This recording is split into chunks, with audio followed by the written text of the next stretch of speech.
Herkese merhaba. Bugün basit ve lezzetli bir sebze yemeği olan ratatouille yapacağız. Hemen başlayalım. Yıkadığımız 2 adet patlıcanın sapını kesip halka şeklinde ince ince doğrayalım.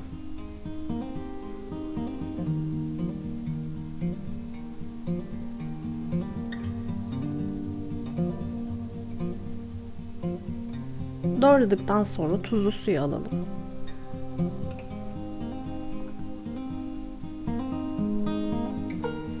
İki adet kabağı da aynı şekilde ince ve halka şeklinde doğrayalım.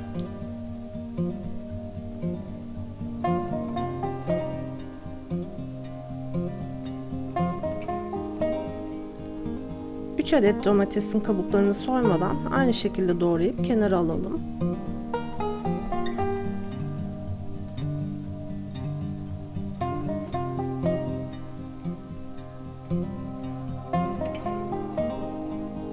Ratatouille'in sosu için bir tavaya 4-5 yemek kaşığı zeytinyağını alıp doğradığımız bir orta boy kuru soğanı hafif öldürelim.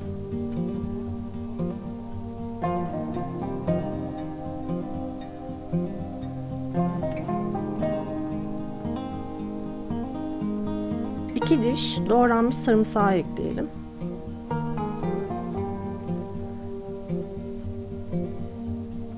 Boyutuna göre 1 veya 2 adet küp küp doğradığımız kapya biberleri ilave edelim ve karıştıralım. Biberleri hafif öldürdükten sonra 1 tatlı kaşığı tuz ve biraz karabiberi ekleyelim.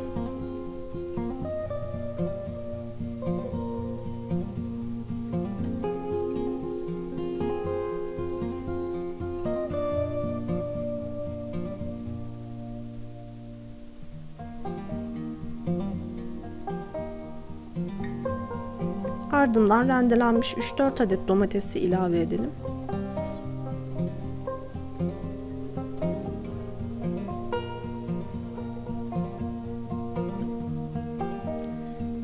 Bir iki yaprak fesleğen ve biraz kekik ekleyelim. Fesleğen miktarını artırabilirsiniz. Kekin tazesini bulabilirseniz eğer tazesini kullanmanızı öneririm. Sos pişene kadar orta kısık ateşte bırakalım. Piştikten sonra bir kabak, bir patlıcan ve bir domates şeklinde sıralı olarak sebzeleri dizmeye başlayalım.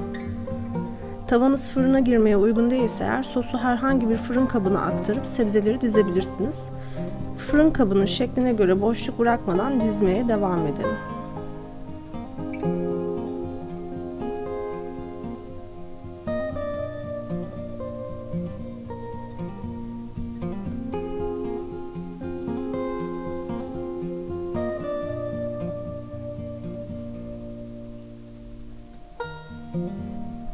Üzerine gezdirmek için yarım çay bardağından biraz fazla zeytinyağını kaba alıp birkaç yaprak taze fesleğen, biraz kekik ve 1 çay kaşığı tuz ve biraz karabiberi ilave edip karıştıralım.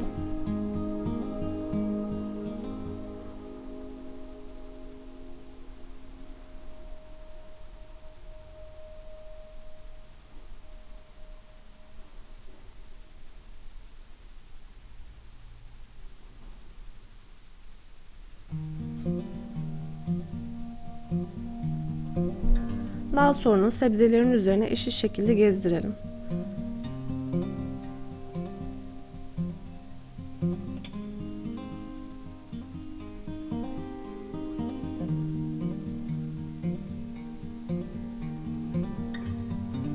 Ben biraz daha zeytinyağı eklemek istedim. Siz eklemeyebilirsiniz.